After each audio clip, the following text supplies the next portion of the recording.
Olá, meus amigos, sejam bem-vindos a essa programação, a essa transmissão, e que Deus abençoe a sua vida, a sua família, Ele seja glorificado através da sua vida. Aliás, a vontade de Deus, nós falamos essa semana sobre o pão nosso de cada dia, e no pão nosso de cada dia, na oração, a primeira coisa que Jesus ensina é o seguinte, é de se dirigir ao Pai, o Criador de todas as coisas. Por isso ele disse, Pai nosso que estás nos céus, santificado seja o teu nome. O que significa ser santificado? O que significa santificar o nome do Senhor Jesus? Como que nós podemos santificar o nome do Senhor? Como que a gente pode santificar? Como é que você pode santificar o nome do Senhor Jesus? Como é que o nome de Jesus pode ser santificado na sua vida? O que nós temos para dar para Ele que poderia exaltá-lo? Não tem nada, porque nós somos pobres, miseráveis, humanos, pó, barro. Não somos absolutamente nada. Mas, quando o Senhor Deus é o nosso Pai, então nós temos o direito, o dever de santificá-lo, glorificá-lo em nossas vidas. E como é que é santificar o nome do Senhor Jesus? Olha, eu estava falando com as flores, às vezes eu me pego falando com as flores, e junto, as flores que eu encontro lá em casa, em qualquer lugar, eu falo sozinho com elas. E eu disse, como vocês são lindas. Às vezes você pode não ter um perfume, mas não importa, a beleza de vocês é extraordinária. A beleza de vocês glorifica, santifica o Criador de vocês. E essa é a realidade. Uma flor, qualquer que seja a flor, ainda que seja a flor de um capim, mesmo que seja o capim, não importa. Tudo que Deus criou é perfeito. E é para a glória dele, para que nós venhamos ser a glória dele. Quando Deus criou Adão e Eva, foi para que eles viessem ser a glória dele neste mundo. Então, quando Jesus nos ensina dizendo, Pai nosso que estás no céu, santificado seja o vosso nome, é exatamente isso. A minha vida venha ser a glória do Senhor neste mundo.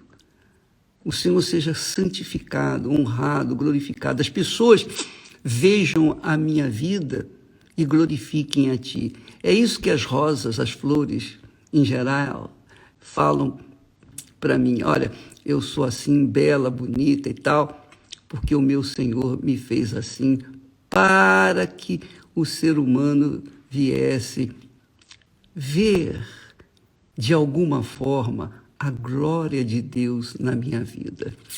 Eu sei que eu tenho vida curta. Eu nasço hoje e sou bela à tarde, à noite eu murcho, e no dia seguinte eu caio e vou ser jogada no lixo ou no fogo.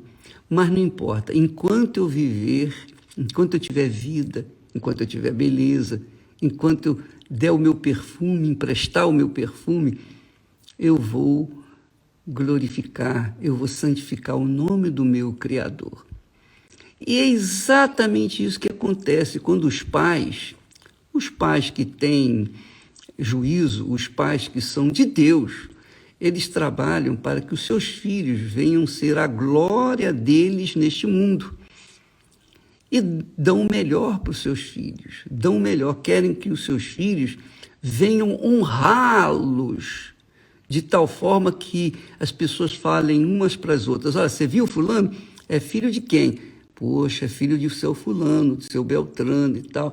Então, os pais são glorificados pelos filhos. Obviamente, nos dias atuais, os filhos são a vergonha dos pais, infelizmente. Normalmente, os filhos são a vergonha dos pais. Nem todos, claro, tem muitas exceções, mas na sua grande maioria, os filhos são a desonra dos pais. E por isso os filhos sofrem e muitos morrem prematuramente porque não honram os seus pais. A Bíblia diz, um dos mandamentos é: honrai pai e mãe para que se prolonguem seus dias na terra. Então, quando os filhos não honram os pais, então os filhos estão se amaldiçoando e muita gente morre cedo, prematuramente, por causa disso. Bem, mas isso é outro assunto. Não é isso que eu queria falar, não. Só queria que você soubesse que no ensinamento que Jesus nos faz, a ser a glória dele, ele seja santificado em nós, é para que você saiba aonde Deus quer que você chegue, que todos nós cheguemos. Ele viu que o homem caiu, pecou e o homem está destituído da glória de Deus, está fora da glória de Deus. Mas Jesus veio para restaurar esse ser humano. Ele veio para resgatar o ser humano. E quem o aceita, quem se entrega, quem se submete à sua vontade, é óbvio que esse vem se tornar verdadeiramente um filho de Deus que vem honrar o seu Pai eterno, de fato e de verdade. Mas para isso existe uma condição para que o projeto, o plano de Deus para a sua vida, para as nossas vidas, tenham efeito. Não basta o que Deus fez por nós. Ele amou o mundo de tal maneira que deu o Filho dele para quem crê nele não pereça, mas tenha a vida eterna. Mas quem crê? Quem crê? Ah, bispo, eu creio, eu sou da igreja A, B, C, eu já fui batizado nas águas, enfim, eu já fui até batizado com o Espírito Santo. Então vamos ver. Vamos ver o resultado dessa crença que muitas pessoas têm. E talvez você seja uma delas. E o assunto que eu vou tocar aqui agora é de vital importância para que a sua vida tenha um efeito para a glória de Deus, para que Jesus seja santificado em você. Não tem outra saída, amiga e amigo. Quando há crença no Senhor Jesus, há comprometimentos, há uma atitude que mostram isso. Quando João Batista veio preparar o caminho da vinda de Jesus, João Batista trabalhou com o arrependimento.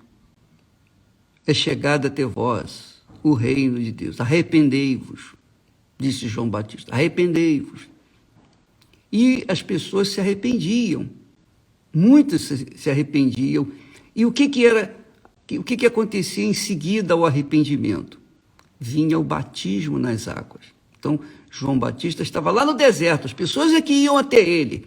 Ele não ia nas cidades, ele não entrava nas cidades para pregar o evangelho. Não, ele ficava lá no deserto. Quem quisesse se arrepender, quem quisesse consertar a sua vida com Deus, quem quisesse ser a glória de Deus, quem quisesse ser salvo, que fosse lá no deserto encontrar com ele. Ele vivia no deserto. Então as pessoas iam, multidões iam, porque tinham interesse na salvação. E a verdade é que não há salvação, primeiro, se não houver arrependimento. Se a pessoa não se arrepender, não há como ela ser salva. Não há. Ela tem que se arrepender. E o arrependimento não é um sentimento de remorso. O arrependimento envolve um abandono definitivo do pecado. O arrependimento envolve o ódio ao pecado. O ódio ao pecado. O arrependimento envolve você nunca mais nem pensar naquilo que você fez. O arrependimento envolve atitudes que mostram que realmente a pessoa morreu para o mundo, morreu para o pecado. E se morreu para o mundo, se morreu para o pecado, então ela mesma tem o desejo enorme de ser sepultada, que ela quer ser enterrada. Se o defunto pudesse falar, o defunto diria: por favor, me enterre, eu não quero ficar aqui em cima da terra, porque todo mundo vai me ver apodrecendo, cheirando mal, eu não quero isso, me enterre, por favor. Se o defunto pudesse falar. Mas a verdade é essa: quando a pessoa morre para o mundo, ela quer ser enterrada, ela quer ser sepultada, que significa o batismo nas águas que nós realizamos.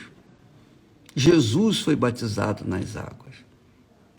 O povo de Israel foi batizado nas águas primeiro, quando saiu do Egito, passou pelo meio do Mar Vermelho. Isso era um batismo. Depois o povo de Israel, o novo Israel que nasceu no deserto, porque aquele povo que saiu lá do Egito morreu no deserto. Então nasceu um novo povo, uma geração nova. Essa geração também foi batizada no Rio Jordão, quando Josué passou pelo Rio Jordão com aquele povo, atravessou o Rio Jordão para conquistar Jericó. Então, o batismo nas águas, que eu queria que você soubesse, é tão importante quanto o batismo com o Espírito Santo. O batismo nas águas é tão importante quanto o batismo com o Espírito Santo. Ah, bispo, então eu estou bem, porque eu já fui batizado. Aí é que está. Ser batizada nas águas é simples, é fácil. Basta você ir lá, o pastor mergulha você na água e pronto, acabou, você foi batizada. Mas quais são as atitudes que o batizado nas águas tomam naturalmente? Imediatamente o batizado nas águas, que é sepultado, aquele corpo que pecou, agora está sepultado. Então a pessoa recebe um corpo obviamente novo, supostamente novo, e ela passa a viver uma vida nova. Aqui a Bíblia fala que aquele que está em Cristo, nova criatura é. Então o batismo nas águas, quando ele acontece de fato, quando ele verdadeiramente tem efeito prático, a pessoa sai das águas e odeia o pecado, porque ela não quer entrar naquele ciclo vicioso de ser batizada, voltar para o pecado. Não existe isso. Se ela faz isso, é porque o batismo dela foi um banho, ela tomou um banho, mais nada. Ela tomou um banho, mas ela não precisava ir na igreja tomar banho. Ela podia tomar banho em casa, mas ela tomou um banho. Por quê? Porque ela foi batizada nas águas, quer dizer, aquilo ela achava que era um batismo nas águas, mas não foi um batismo, porque ela simplesmente depois voltou ao pecado, voltou a viver no pecado, E por causa disso, essa criatura não recebe o batismo com o Espírito Santo. Por quê? Porque ela não se arrependeu. Quando a pessoa se arrepende de fato, de verdade, ela mesma tem interesse em ser batizada, como aconteceu na época de João Batista. As pessoas iam lá onde estava João Batista, no deserto, lá no Rio Jordão, para serem batizadas, porque elas estavam compungidas, contritas, sinceras. Elas queriam uma vida nova, elas queriam um relacionamento com Deus íntimo, elas tinham temor para com Deus e elas queriam viver de acordo com a palavra de Deus. Jesus, quando voltou do deserto da tentação, a primeira coisa que Jesus fez foi pregar o arrependimento. Ele disse: arrependei-vos. Jesus falando para os seus seguidores naquela altura. Então, o arrependimento, quando é sincero, a própria pessoa quer sepultar o seu corpo, o corpo que comete o pecado. Ela quer sepultar para que ele não fique apodrecendo na terra e cheirando mal, como é o caso de muitos crentes que vivem no pecado, mas vão nas igrejas, aos domingos, por exemplo, e pagam seus votos com Deus. Eu cometo pecado, mas domingo eu resolvo o meu problema, eu dou lá minha oferta, eu faço as minhas orações, eu faço lá o meu jejum, vou na igreja, oro. Ela pensa que isso é suficiente, ela pensa que Deus é bobo, ela pensa que Deus é homem, que pode ser enganado. Deus conhece os sinceros, os verdadeiros. Ele sabe separar os verdadeiros dos falsos. Então, por isso que você vê nas igrejas evangélicas, por exemplo, no geral, muitos crentes falidos, que estão carecas de falar, cansados de falar: o Senhor é meu pastor, nada me faltará. Mas está faltando tudo, porque o Senhor não é o pastor delas. Essa é a realidade. Essa é a pura realidade. Essas pessoas são fingidas. Ao invés delas glorificarem a Deus, ao invés delas santificarem o nome do Senhor Jesus, elas envergonham o nome do Senhor Jesus, porque as pessoas amigas delas, o sujeito que dorme com ela, que tem casos com ela, o amante, a amante, as pessoas que sabem da vida desregrada que ela vive, vão dizer: ela é crente também, ela diz que é crente, ela vai na igreja e tal.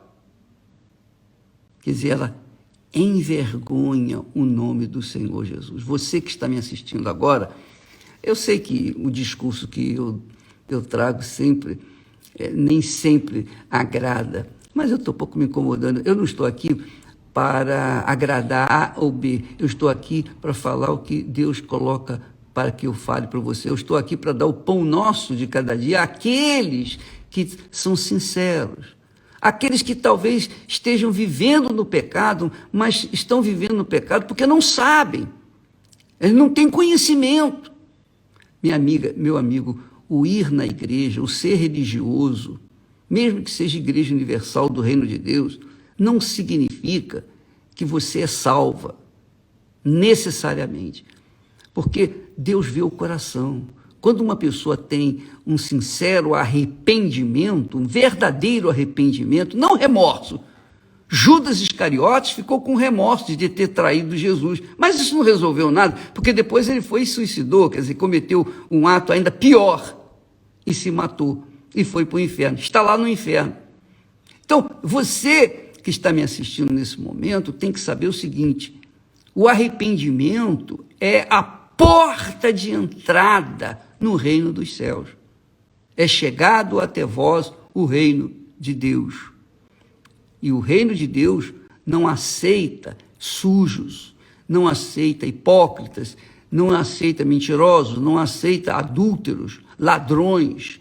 O reino de Deus não aceita pessoas que dormem com outros, tenham relações sexuais fora do seu casamento. O nascido de Deus, o que glorifica a Deus, vive uma vida regrada, limitada à palavra de Deus. Ela não sai dali. Erra, eu sei que erra, todos nós erramos, todos nós falhamos. Isso não tenho dúvida. Mas nós não vivemos no erro. Aí é que está a diferença do pecado. Você pode estar, por exemplo, você cometeu um erro, você cometeu um pecado. Você cometeu um pecado, mas você, puxa vida, meu Deus, me perdoe, me perdoe. Eu também cometi pecados. E às vezes cometo pecados, às vezes sem querer cometê-los. Mas, quando a consciência acusa, imediatamente a gente vai se consertar com Deus, porque a gente já morreu para esse mundo. E a gente tem o direito de chegar e orar ao Pai Nosso e dizer: Pai, perdoa-nos os pecados como nós perdoamos aos nossos devedores. Jesus ensinou a oração do Pai Nosso justamente para isso, para a pessoa resolver os seus problemas de pecadinhos ou pecadões que ela cometeu. Deus nos dá esse privilégio de consertar-nos com Ele. Davi caiu no pecado. Ele colheu os frutos, mas foi perdoado porque ele se arrependeu de verdade. Já Saul, o rei Saul, caiu em tentação, mas não se arrependeu. Ele não se arrependeu e acabou a sua vida se matando também, como Judas Iscariotes. Então, você verifica, amiga e amigo, que na Bíblia nós temos exemplos práticos do que significa pecar ou viver no pecado. Nós trataremos desse assunto no decorrer dessa semana. Mas eu quero que você saiba que quando há sincero arrependimento, a própria pessoa quer se batizar nas águas. A própria pessoa quer se batizar. Ela vai em busca disso. E quando ela é batizada, ela sai das águas para viver em novidade de vida. Aí sim, ela vive em novidade de vida, ela vive longe do pecado. Por quê? Porque ela se arrependeu. Ela vira as costas para o pecado, ela vira as costas para aquelas más amizades. Muito interessante. Eu estava numa determinada época da minha vida, quando eu estava na faculdade, à noite, tinha aquelas jovens, a gente tinha conhecimento e tal, e já naquele tempo, elas já cerceavam a gente. E para que eu mantivesse a minha fé, eu tive que fugir delas. Tinha que fugir. É isso mesmo. Eu fui covarde. Eu fugi. Eu me lembro daquela jovem, até hoje. Não esqueço. Eu fugi dela. Fugi. Eu fui covarde. E essa é a atitude do sincero, da pessoa que verdadeiramente se arrependeu. Ela foge do pecado, ela é covarde para o pecado. Ela não é covarde para enfrentar o inferno, mas é covarde para fazer aquilo que desagrada a Deus.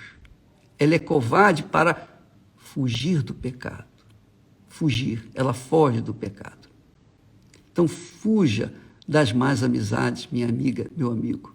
Talvez você venha reincidindo no pecado porque você não tem sido covarde para com o pecado. Você tem que ser covarde para o pecado, sabia? A gente tem que ser covarde para o pecado. E eu sou covarde para o pecado. Mesmo assim, a gente falha, a gente erra, porque a gente é humano. Mas, graças a Deus, o pão nosso de cada dia resolve esses problemas. Porque na sinceridade, meu Deus, perdoa os meus pecados. Às vezes eu cometo pecados que eu nem sei que eu tinha, nem sabia que tinha cometido, mas eu peço perdão. Então, todos os dias a gente zera a nossa conta com Deus. Porque Deus sabe que eu sou covarde para o pecado. E Ele gosta disso. E Ele quer isso de cada um de nós. Esse é o verdadeiro arrependimento. Aliás, nessa semana que vem agora, do dia 10 até o dia 17, nós teremos a campanha do arrependimento em toda a Igreja Universal do Reino de Deus. Se você ainda não se arrependeu, talvez você tenha tido um sentimento de tristeza pelo pecado, mas foi apenas remorso. Depois passou, aquele sentimento passa e você continua no pecado. Mas se você é aquela pessoa que se arrependeu, então, minha amiga, meu amigo, continua sendo covarde para o pecado. Seja covarde para o pecado. E Deus vai honrar a sua covardia e vai te dar a vitória. Deus abençoe e até amanhã, em nome do Senhor Jesus. Amém.